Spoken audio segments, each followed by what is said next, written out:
Good morning. Welcome to the Celtic Way Morning Briefing Live. I'm Tony Haggerty at Haggerty10 on the Twitter handle. As you know by now, it's Friday, August the 11th, and I'm joined today by Aidan Macdonald at Aidan C. Macdonald on the Twitter handle. Good morning, Aidan. How you doing? Yeah, I'm good, Tony. How are you? I'm okay. Before anyone jibes us about being late for team meetings, we were doing our research and all kinds of stuff, so we sort of put it back, didn't we, to 10:15. But hey, speaking of that, Aidan, it's never a dull day in Celtic's life, is it? And lots to talk about. But before we do, I will just direct everybody to the strapline at the bottom, and you can help us by subscribing to the Celtic Way website, and we'll endeavour to provide top quality journalism. And if you click on the subscribe button, www.celticway.co.uk/subscribe, there's something on there for everybody, isn't there, Aidan? Yeah, how we've got obviously data analysis from Duco James, Alan Morrison, features, and big interviews from yourself, Tony, videos from Ryan, scouting pieces from Stuart Ross. The recent one on Gustav Lagerbielke did really well. People seem to really enjoy that. A sort of maybe a bit of a different insight into a player that will hopefully be joining the club soon. So get yourself involved in that, guys, if you haven't already. We're getting it tight today, and look at that Northampton Tim 10-17. Robert Gibson 2 minutes plus 15 extra time, and Michael Ross Tony 3 minutes late. You're dropped. There you go. We always say 10 o'clock-ish, don't we? There you have it. Now, Aidan, can't avoid it, got to address it, but the first thing making the news and what the Celtic supporters are talking about is the fact that Alexandro Bernabei was dropped from the side to face Ross County. He slept in and missed a team meeting, and Brendan Rodgers has said under no circumstances will he tolerate indiscipline like that. Story broke last night. Most of the media covered it. No quotes from anybody, but certainly we don't believe it not to be true. There's lots of detail in that, but not good enough, Aidan, for Brendan Rodgers in terms of indiscipline and letting down your teammates and letting down your manager by sleeping in and not making a team meeting ahead of the first game of the season. Ample punishment dropped from the side, and don't know if his future is uncertain, but he's certainly in the manager's bad books, isn't he? Yeah, it does seem like it at the moment. It's obviously disappointing because Bernabei, sorry, I should say, as I always struggle with that pronunciation. He is a bit rough around the edges, but I think in pre-season at times he had looked positive. He's obviously desire to make up for his mistake away to Gambo Saka led to that goal was good, and he also scored a very nice goal at the end of a good move against Athletic as well in the friendly just before the season started. So it seemed like things were looking up for him a bit, and then it did seem a bit weird that he wasn't on the bench against Ross County. I don't think anybody was expecting him to start over Greg Taylor because he's the clear sort of number one choice, but it was a bit weird that he wasn't involved, and clearly now we can see why. I mean, I think you look at his strike rate in terms of indiscipline and incidents. It's not the first time he's been involved in something like that, and I think Brendan Rodgers would have laid down the law in no uncertain terms when he came in. And I remember speaking to Eric Sviatchenko, who said when Brendan Rodgers arrived the first time, they gave the players a kind of Bible book of what it means to be a Celtic player, both on and off the field. And he's kind of fallen at the first hurdle, Bernabei, under the new manager. And I don't know, you don't get another chance to make a first impression, do you? And he was mentioned in dispatches in pre-season. Brendan Rodgers was kind of delighted with the kind of progress he'd been making with them on the field, but he'll just not put up with that off the field. Nah, but we know kind of Rodgers will be sort of tough on these things as he probably should. I guess it's ahead of the first game of the season, isn't it? You want to set good habits, Tony, and obviously he wasn't following that. I don't know how much last year with the incident he was involved in, whether or not that had his card marked under Ange as well, and that's why he didn't play a lot, or was it also because Greg Taylor was also doing kind of so well that he couldn't really be dropped, and that's why Bernabei didn't play or start a lot of games last season anyway. So I don't know if really that's him kind of getting an early sort of black mark against his name by both managers, his last two managers now, which is obviously, it's a shame because we want to see a wee bit more of him, but at the end of the day, probably what he's done here this season's a lot less serious than what happened last year, obviously, but it's still disappointing to hear. And yeah, it could be one of those ones. I don't know if that means he's going to be immediately leaving the club in the next 3 weeks, but it would potentially surprise me now if he's going to have any sort of regular starting position in the squad.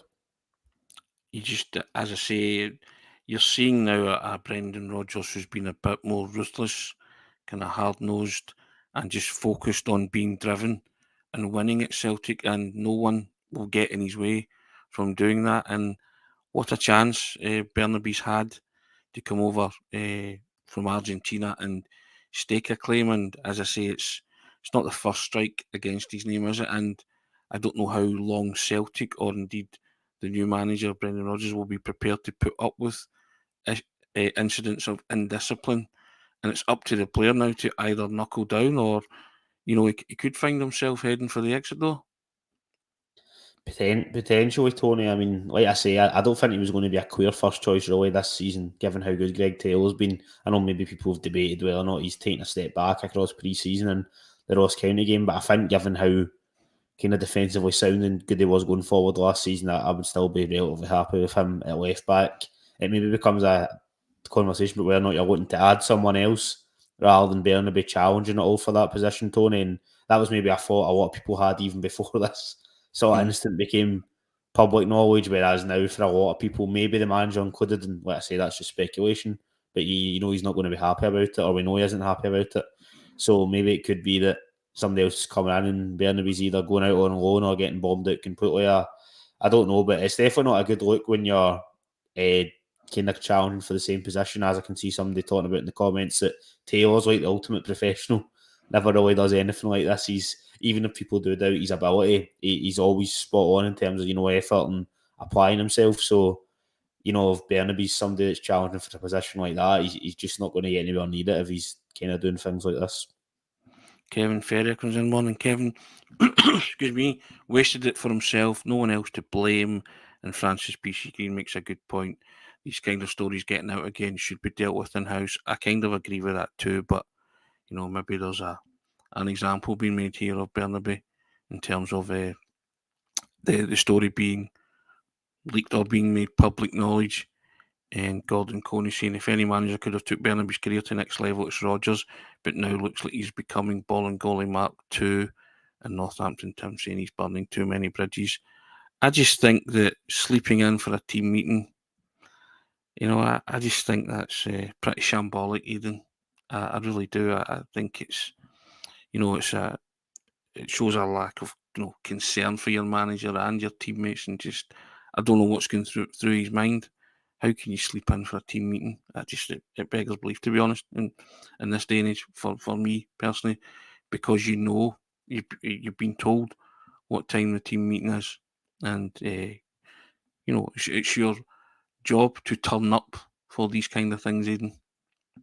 Yeah, it's obviously part of his contract that you need to be at team meetings and sort of gatherings like this, and yeah, it is disappointing, Tony, to hear that's been the case, but obviously it'll be interesting to see really if Bernabei's going to have any sort of role going forward now. Is he going to be bombed out completely? Is there going to be another left back come in?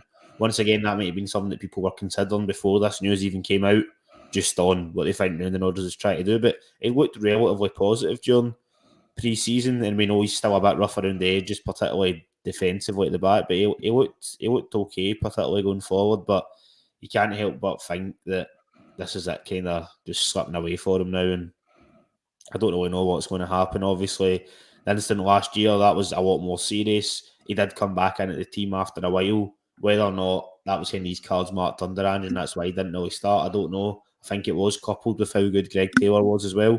Maybe people weren't expecting him to move to that level. But yeah, it's not great, Tony, is it? And look, as I say once again, it's not the most serious thing ever. But you can imagine Brendan Rodgers is not very happy. Or we don't even need to imagine it. We know he's not very happy. So yeah, it's not a great look for him. Like I say, when it's a guy who's already had kind of maybe previous discipline issues in the past, if you want to call what happened last year a discipline issue, but however you want to word it, it obviously wasn't good. It's not a great overall look for him, Tony, is it? No, and Kevin Ferry comes back in, he's actually started to play well and scored a couple of goals. Now he's wasted it. Stephen Donnelly saying it's not as if the team meeting would be at 5 a.m. Shocking. I agree with that. I think it's just shocking, to be honest. And Patrick McLaughlin saying he does have a baby at home, though, if the kid's been up crying all night. Yep, I guess only Bernabei can offer some kind of mitigating circumstances, but from what you're hearing and what's been made public, it's not a good look, is it? So, No, it's not, Tony. You're right. And I think the manager, as you say, will be livid because he's trying to set an example, isn't he? And to the players, and and he's a stickler for discipline and rules. And I think if you're falling foul of that this early, then I'm not so sure what the future holds. Maybe he can worm his way back into Brendan's good books. That's up to Bernabei to do that, isn't it? But yeah, there you go. And FS coming in. Does this pod ever start in time? Yes, it does. It has started at 10 o'clock before FS. We try and make sure that we're on the ball as far as we're concerned when we talk about issues. We don't just turn up. We like to do a bit of prep, don't we, Aidan?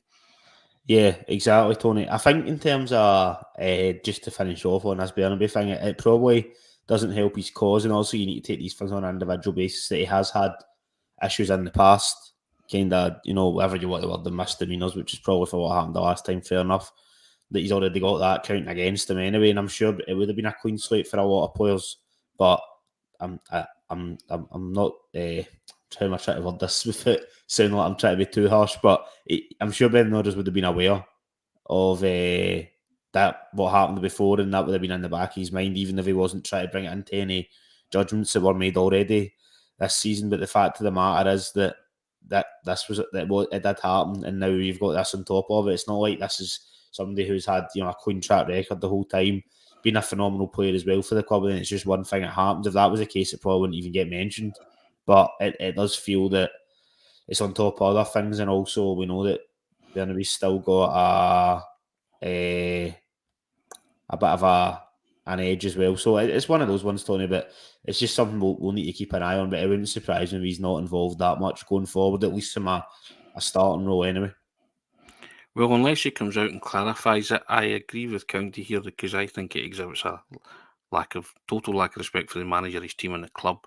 I'm on board with that, especially when the manager is big on respecting your fellow professionals, himself and the club that you represent, and you are a representative of the club, both on and off the park, and you conduct yourself accordingly. And he's clearly not conducted himself accordingly since he's come to the club. And I get that he's young, he's a young family, and it's been a massive move for him. I get all that, but there comes a point where you've handed the opportunity of a lifetime. You have to settle down, knuckle down, and do what's called in Glasgow parlance, screw the nut, Aidan.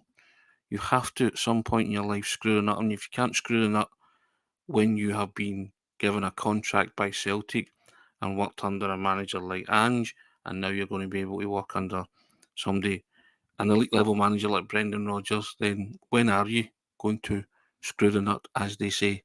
But we await to see what the future holds for Bernabei, and I'm not advocating that his career at Celtic is finished, but he's going to have to go some to, as I say, work his way back into that Celtic team, isn't he?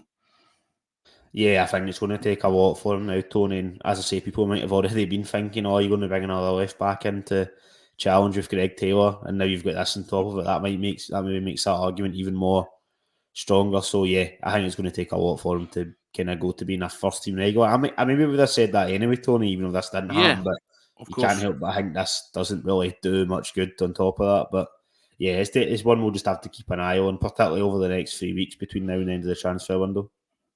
Yeah, and John Boy 1888, lack of discipline off the park, good cost us on the park.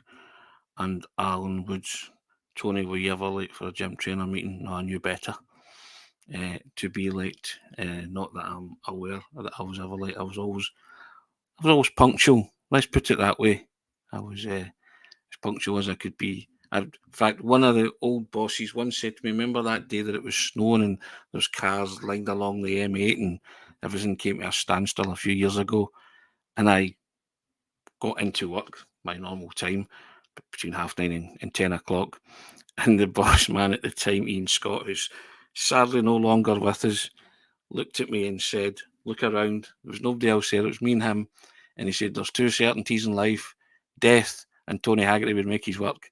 So there you go, that's how punctual I was in terms of getting to meetings and stuff. So I always remember that the two of us laughed, and it was me and him against the world that day trying to produce a paper, but there you go, we managed it. I think others eventually made their way in, but yeah.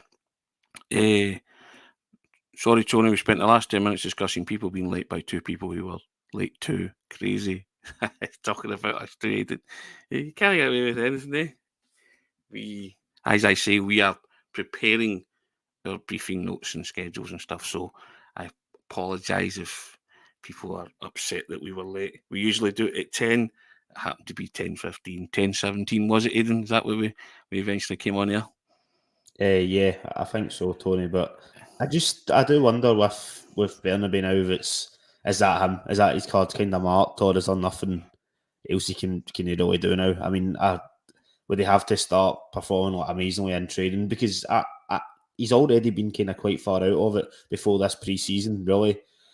And at the weekend, he's not on the bench, the first game of the season. And people maybe have had questions about Greg Taylor, so that kind of provides an opportunity for Bernabei to try and take advantage of that uncertainty. I don't think Greg Taylor's been anywhere near as bad personally as been getting made out. Maybe could have did a wee bit better with a couple of the goals in the pre-season, but I think overall he's still a steady hand. But it's not great.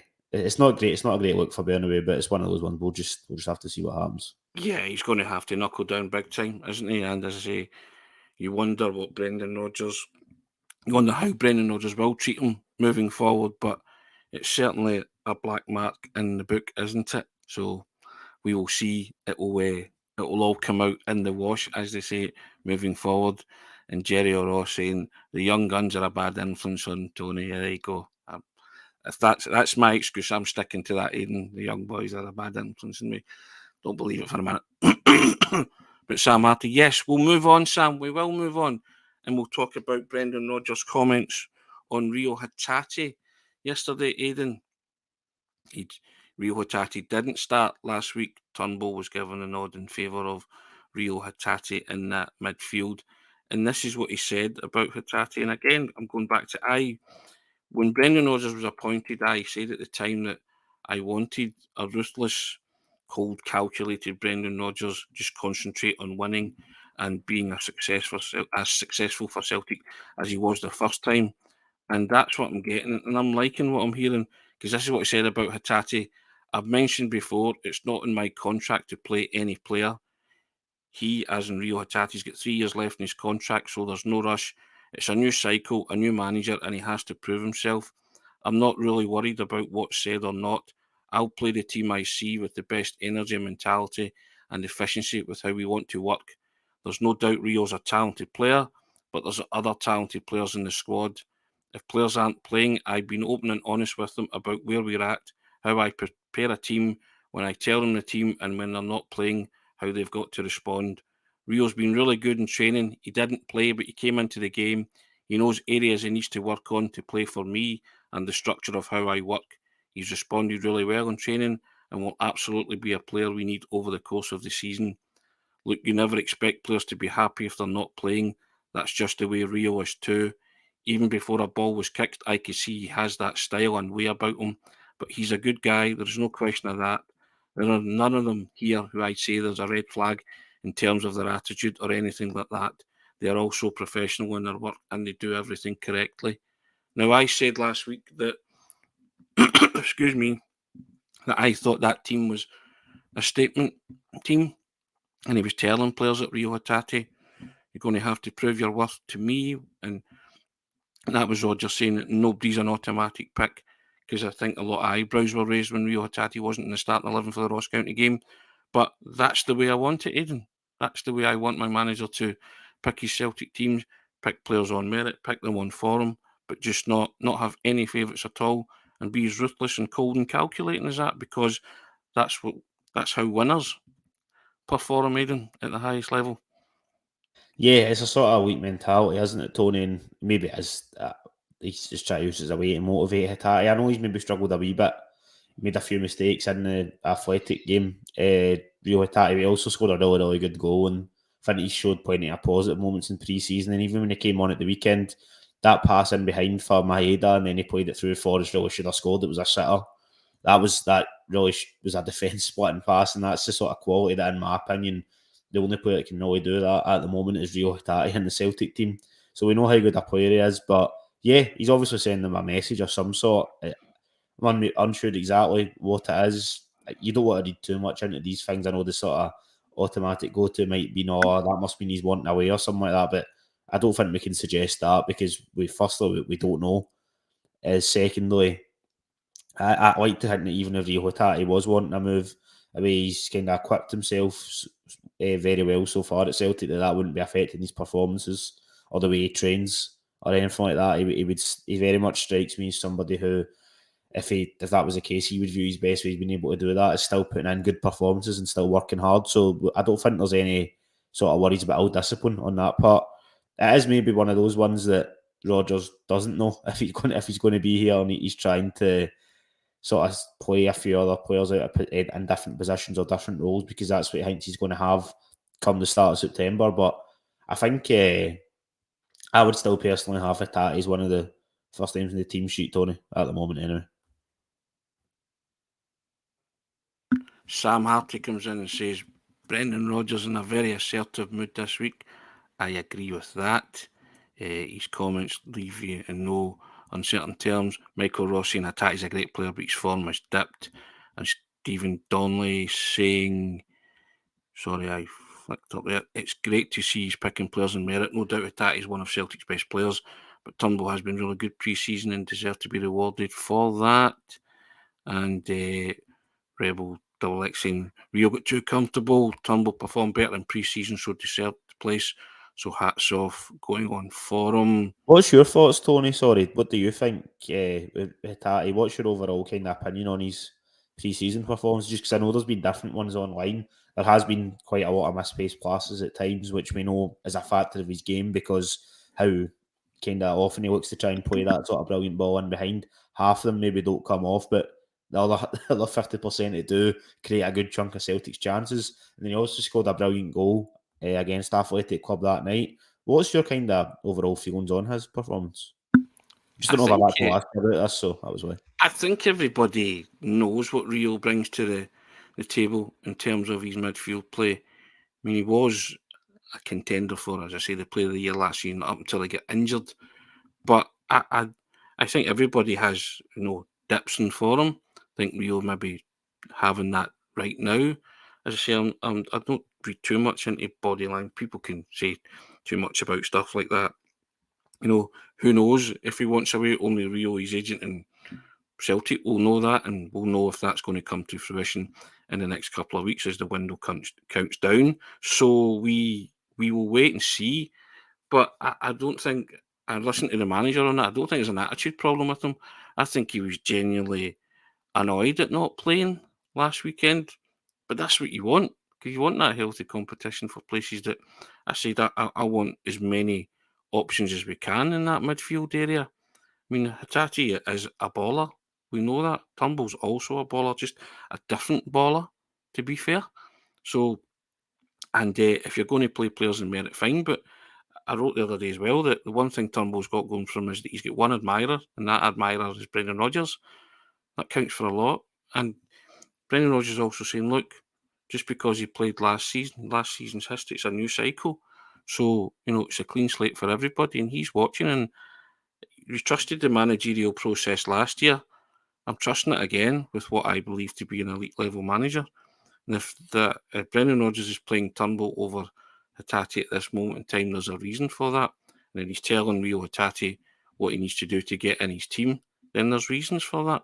He's seeing that, he's watching them every day in training. And I get back to that. There's no substitute for that. The manager's knowledge is based on all of that. the way guys are playing, shaping up and training, and the way they pick teams. I say that horses for courses kind of thing, but Brendan Rodgers likes Turnbull. Not saying he doesn't like Hatate.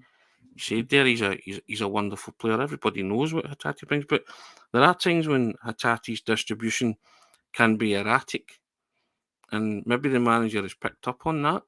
And he did score a cracking goal against Atletico Bilbao in pre-season training, so pre-season matches. So I get all that, but I've no doubt that Hatate will just knuckle down himself and get on with the job and force his way back in, because he's too good a player not to force his way back into the team at some stage. But I'm all for having, as I said, 1, 2, 3, 4, 5, 6, 7, 8 options in midfield to counter every eventuality. And there's no better manager to know tactically how to counter every eventuality, in my opinion, than the one that's at the helm right now. He's there for a reason. He's there because he wants to be there, and he has Celtic's continued dominance and continued success and best interests of the club at heart. And I think you're seeing that now. Sam Hartley saying he's been very assertive. I'm saying he's been he's been a bit ruthless now. Showing that ruthless streak in him, that winning mentality, that edge that he's got that elite level managers have. The honeymoon period of coming back for a second time is over. He is, as he said in his first interview, he's getting to work. And this is part of him getting to work. Telling players, no automatic starters here. This is how you do it. And in Bernabei's case, this is how you don't, not to do it.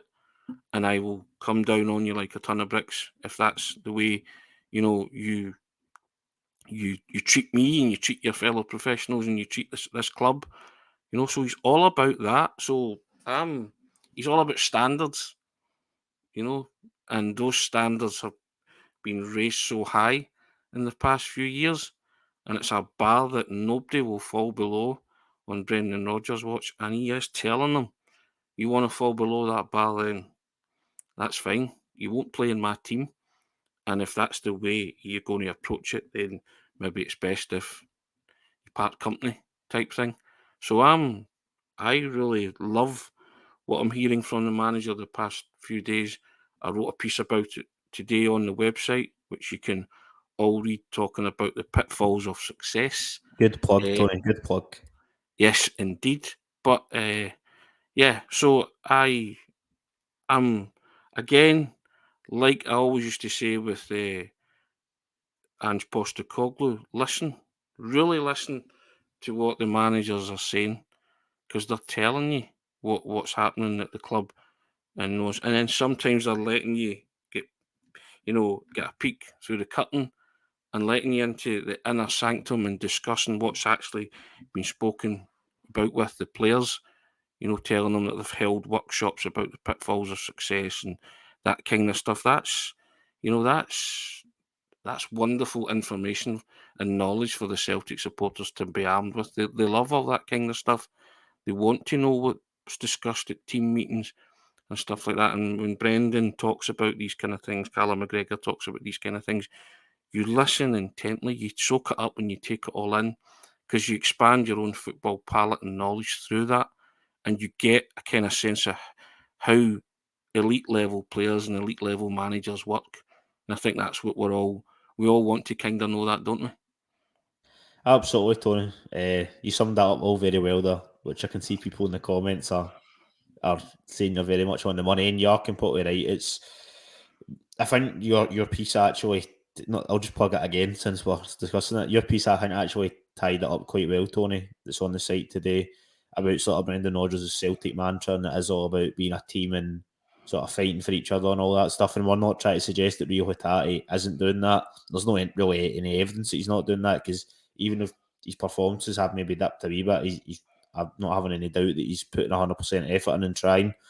But maybe he has just tried to put him on kind of notice that it's not a guarantee you're going to start every week, whereas previously it was under Ange. I think when everybody's at their peak and playing the best, Reo Hatate is clearing away the best midfielder, the maybe not Cal McGregor, probably would people say the best, but the best outside of Cal McGregor. In my opinion, when everybody's fit and firm and doing well. But obviously at the moment, Turnbull has got his goals and he's looked positive in pre-season. So I think it's kind of fair enough at the moment that Turnbull's been in ahead of him. Or if you want to say that O'Reilly's been in ahead of him, because I know McGregor, Hatate was playing a wee bit further back in that double pivot role. So they've both been pretty good recently. So I don't think we can be upset that they're in ahead of Hatate at the moment. I just think that everybody's fit and firm and doing well, he's a clear starter from my point of view, Tony. And hopefully he'll get back to that because we know how good he can be. Yeah. Now, I've put that piece in the comments section, guys. Put the link up to it if you want to have a read of it. But the thrust of it is, we never stopped, became a mantra last season. And I said that Brendan Rodgers only needs to add one word to it when he talks about the pitfalls of success. And he's determined to do that because his reputation is on the line. He's won 7 out of 7. Why put yourself into that if you didn't really want to do it again? He clearly did want to do it again and come back to Celtic and be a bigger success. So I've said, all you have to do is add another word. We never stop, ... winning. And that will continue that kind of successful era that Celtic are on at the minute. And he wants to continue that dominance. And I also was flippant and made reference to Ali McLeod in 78 when he was asked prior to the World Cup, what was he going to do when Scotland won the World Cup? And he said, retain it. And I said, well, Brendan Rodgers is looking at retaining the treble. That's what Celtic can do. They can retain the treble. He'll certainly be looking to do that. And then, so that's why Celtic, we never stop, ... winning. Not saying he will do it, but certainly that's the aim. And I'm reading between the lines. You know, I try and read between the lines and connect dots, and I'm seeing that right now.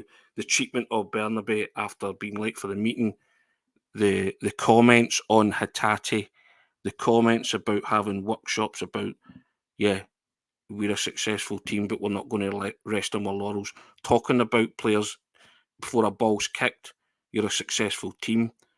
Being successful is fine. It's sustaining it and sustaining it at that top level as well. And I include Europe in that. Having these discussions, not running away from that, embracing all those targets that you want to take Celtic to the next levels in Europe. And people say, oh, they've not signed enough players for to take on teams in Europe. You know, we're working with a manager who knows how to get the best out of players, who can improve players. He's done it all his career. He's been successful all his career. Celtic will sign players before the end of the window. Players will come and they will go. So if everybody could have trusted the process under Postecoglou, then they have to trust this manager more than anything else because, and I'll say it to him blue in the face, he's the best manager a club like Celtic could have recruited at this moment in time in order to continue that success that they've enjoyed over the past couple of years. And he will be a successful manager because he's hungry for it. There's been no real platitudes. He's just been strictly business, and I've wrote that as well. That's the Brendan Rodgers I wanted to see when I come back. No flannel, strictly business. Let's get to work. Let's do this. Let's keep being a successful football team. Trust me, listen to me. I've got your best interests at heart. I've been over the course. It's not my first rodeo. If you listen, we'll get to where we want to go. And I'm on board with that, Aidan. Big time. I felt like you were talking to me there, Tony, rather than but yeah. It's up to yourself. You want to take it that way as well, yeah. But you're completely right in what you're saying. He's a very experienced manager. He was the standout candidate in terms of likely options that the club could get. You and Ryan and I discussed that. The kind of sort of 2 or so weeks between Ange first leaving and Rodgers been speculated and then him finally getting announced. Sort of well over 8-9 weeks ago now. And yeah it's just one of those ones. There has been going to be a bit of overhaul in the squad, maybe more than we thought. Probably at the start of the transfer window, we didn't think Jota was going to leave Starfelt, and I don't think Brendan Rodgers was chasing either of those 2 players out. That's obviously been personal decisions, both in different ways that they wanted to move on. But yeah, look, there could be more players I would expect and are going to leave. And I really hope one of them isn't Reo Hatate, because I know people might think he's got faults in his game, and I'll contend there's things he can work on. But I think some of the positives he brings will be really hard to replace on such short notice now. I think it would be a bit of a blow if he was to move on. But yeah, Brendan Rodgers, I'm sure, will be laying a marker down, Tony. And when you talk about sort of meetings about, the pursuit of excellence, was it, Tony? Sorry, I don't want to misquote you. What was it? Oh yeah, the of success, wasn't it? Yeah, Yeah, pursuit of success. Sorry. pitfalls of success. It was the Pitfalls of pitfalls of success. I knew there success. was a Yeah, P in there. Sorry. yeah. It's he's clearly wanting to make sure they're mentally strong, and look, they'll need that for the Champions League. They'll need that. It's going to be a long season. What a football to be played, and I think ideally you're talking about having lots of options in the midfield. That is a positive. Whether or not everybody thinks they're good enough is a separate discussion, but there's going to be a lot of football to be played in midfield. Such an important role in Brendan Rodgers' system as it was, and Ange's, even though it is slightly different the way it shapes up. You need all these guys to be firing on all cylinders. So I think having plenty of players in there isn't a bad thing. You've also got guys like Odin Thiago Home. We've not seen a lot of him, but he's looked really positive in the sort of brief appearances he's made. He'll be in there challenging somebody like Tomoki Iwata, who's also been featuring at right back. But we'll hope Alistair Johnson will be back in that date in mid-September when Brendan Rodgers said Tomoki Iwata will then probably ideally be going back into challenge for a midfield position. So yeah, there's plenty of competition there, assuming that Hatate does stay, and fingers crossed he does, because I think even though he's maybe boiled a wee bit hot and cold, or boiled a wee bit hot and cold, I should say, sorry, during pre-season, I still think he's an exceptional talent. Yeah, I'm not advocating Hatate leave at No, all. I know you're not. I know Yeah, you're not. yeah. I mean, because you know my thoughts, Raiden. You can't get enough good players in your team, and good managers, great managers will shoehorn and find a way to get great players in your team. But if you've got a team full of good players, you're a good team. And Celtic are on their way to becoming a good team. Europe will be a big barometer and gauge for them this season. And I think Brendan Rodgers sees that as well, because he's inherited a wonderful situation.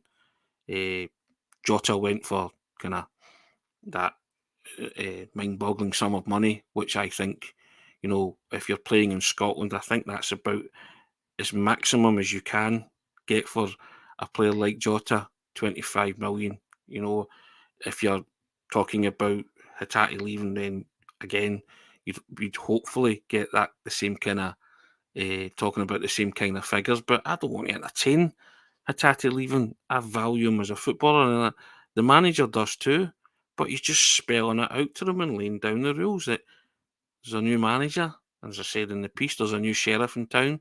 Everybody does it differently, and listen to him, and he will guide you through the process. You'll still be a successful team because he'll accept nothing less than success. But you've got to give your heart and soul for it.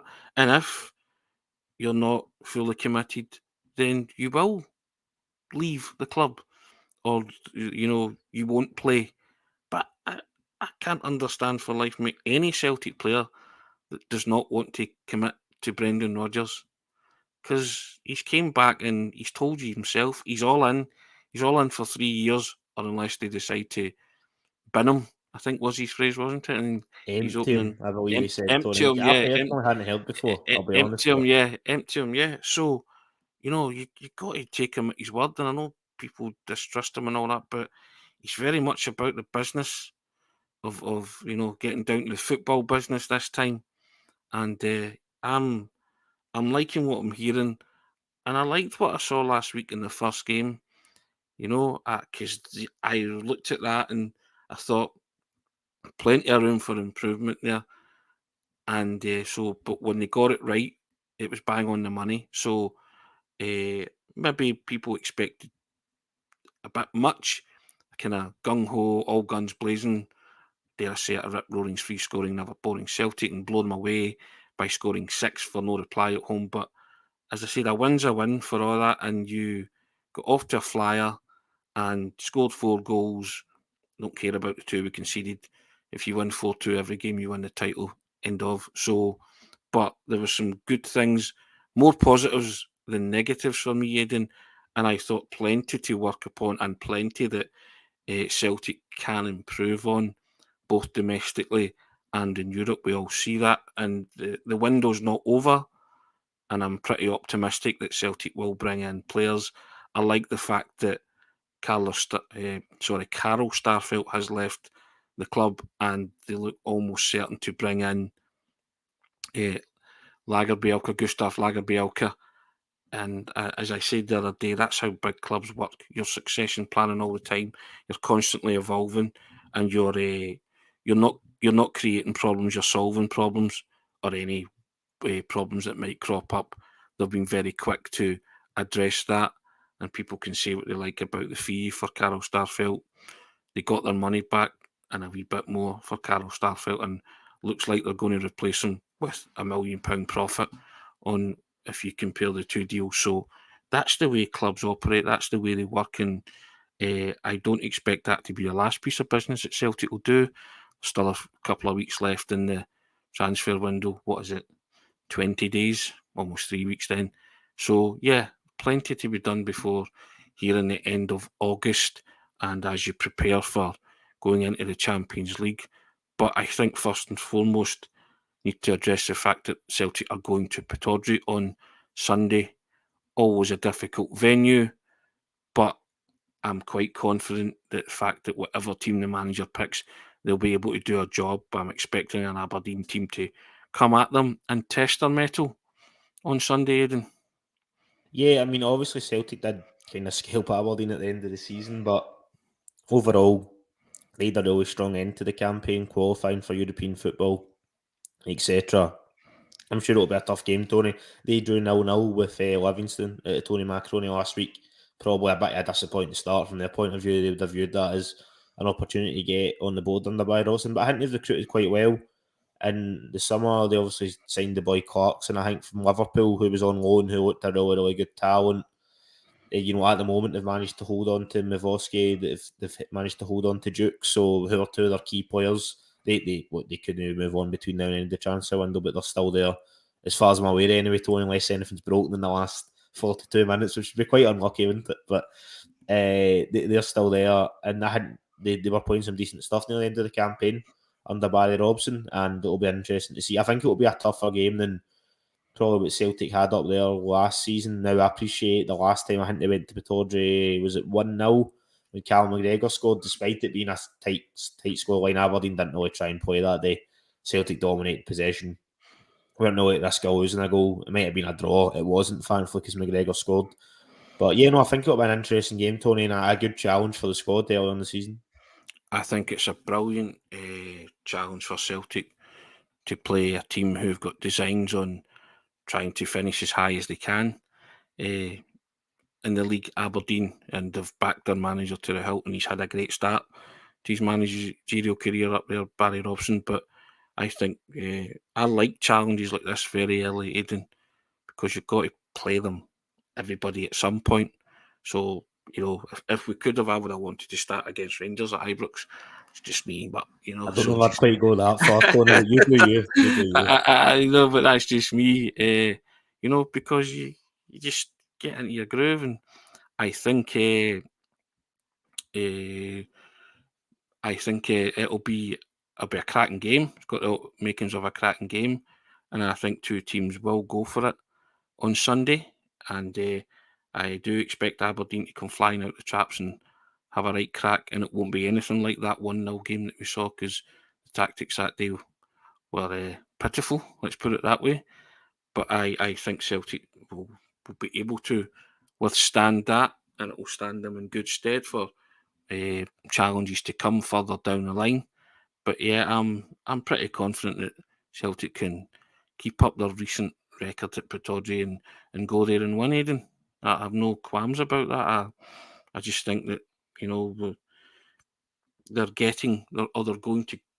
on their way to being in a good place under Brendan Rodgers, and this is another step on that journey. Absolutely, Tony. Yeah, they've got, as you say, a really good record recently at Pittodrie. It's always a place that probably has fond memories in the last couple of years. That was where it kind of started to click under Ange, Jota getting that late goal, which I think at that time was the first away game. Well, it felt like in about 10 years, Tony, but I think it was in about 5 or 6 months. It was the first away win or something ridiculous like that in 2021 under Ange. So yeah, it's always there's always an occasion up there. It's a great place to go to go and see the football. It's always a competitive fixture, and yeah, no, I'm looking forward to it. I think it is good to get these sort of games in early, Tony, particularly. We're glad Celtic don't have qualifiers, obviously, but when you do have the qualifiers, you're forced to get up to speed a wee bit earlier. Once again, should repeat, I'm glad Celtic aren't in them, but I think to sort of make up for that, getting games like this in early, and also the Rangers game, I don't know if I would quite want it to be the first day of the season, like you said, Tony, but I think whatever it is, the 4th or 5th game, that'll do me before the international break. But yeah, it'll be a good occasion, Tony, and fingers crossed Celtic can play well. I guess maybe it's worth touching on, we don't want to go back to it too much, but do you think Hatate will start on Sunday? That's the $64,000 question, isn't it? That everybody wants to know the answer to. Only one man knows the answer to that at this moment in time, and that's the Celtic manager. But putting yourself in the manager's shoes, what do you think? I don't know. I've got to be honest. I think he might go with the same starting 11 that started that against Ross County. Do you think the exact same one? No changes. I'm going through the Rolodex in my mind, but possibly, maybe one tweak. But I'll leave that for predicted lineups. Yes, I will leave that for predicted lineups, but I don't see him deviating too much from that because I still think there was some good things about last week that he'll want to maybe keep exploring. So yeah, I'm just sort of thinking, because who would you take out from that starting 11 last week? No, I know it's difficult. I just think it will be interesting if it goes with the exact same team. Just at the moment, with like a week between games, if he might want to rotate. But no, it'll be interesting to see what happens, Tony.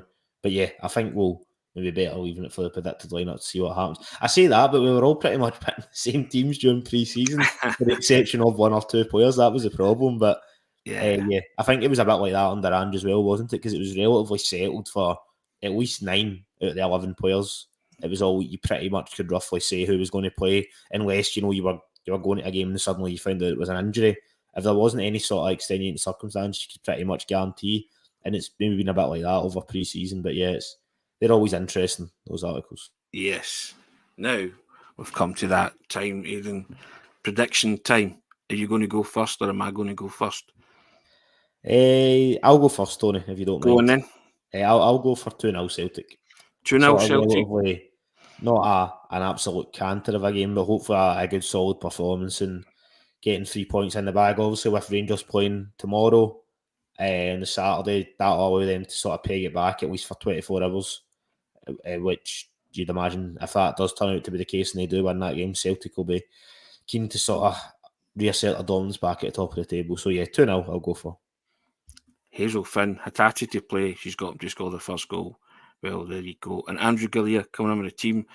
Joe Hart, Anthony Ralston, Cameron Carter-Vickers, Rocky, Greg Taylor, Wata, Callum McGregor, and Hatate in the midfield, and Maida, Kyogo, and Abada in a front three. Well, there you go. There's an 11 for you. I'm going to go 3-1. Gordon Coney and Jerry O'Rourke agree with me. Michael Ross saying 4-2 against Celtic. Hazel Finn saying 3-1. Rebel Double X saying 3-1. There you go. Most people 1888 CFC 2-0 Celtic, but most people going for a Celtic win. We will reconvene on that at some point on Sunday, Aidan. I think we'll be live at some point after the match, won't we? Yeah, I will be live on Sunday at some point. Time permitting. I know you'll also have your own responsibilities for the game at Pittodrie, but once we get all them out of the way, we'll aim to be live at some point on Sunday. We won't say a specific time for it because it will obviously will be for a variety of reasons, but it will obviously depend in all seriousness on the other content that we'll have going live before it and when we can get out and the time you spoke to people, etc. So yes, it will be live at some point, sort of afternoon, maybe early evening, to discuss Sunday's game. I'll be in the Granite City on Sunday. Looking forward to that. No end. Dennis Jameson saying 3-1, same as myself. Sam Harty saying 2-0 to Celtic. Yeah, so most people agreeing that a Celtic win, but I don't think we should underestimate new look Aberdeen in any shape or form. Be interesting to see how they approach things and see how Celtic obviously approach things. That's what we're more concerned about. But yeah, guys, if you've enjoyed today, that's been 50 minutes nearly, talking all sorts of Celtic stuff. Never a dull moment, as they say. But if you enjoy the podcasts, then why not, or the briefings, sorry, why not subscribe to the website? Something on there for everybody. We say it every day. Over 500, Aidan, were joining us live, which is brilliant. Really, thank you for that. Thanks for your comments. Try and flick up as many as we can during the discussion. Get you involved. We appreciate your input always. But we also ask you, we implore you to help us provide you with top quality football journalism covering the club you love. And that's by hitting that subscribe button. And you can hit that at www.celticway.co.uk/subscribe. That's www.celticway.co.uk/subscribe. If you heard some whining in the background, that's Paddy just going a bit mad. Wants out the door, but hey, we'll see how it happens. But thank you, Andrew. Good show. Enjoy today. Enjoyed that, Aidan. Stellar performance today, Aidan. First class as always. Always a pleasure, Tony. Always a pleasure. Guys, have a wonderful weekend. I always say it, it's result permitting, isn't it? We'll see you on Sunday at some point. We'll discuss it in greater detail on Monday. And Rebel saying, off to read your thing, Tony. Nice show as always, guys. Thank you very much. Appreciate that. We always do. Guys, have a fabulous Friday. See you on Sunday. Cheers, Aidan. Thanks a lot.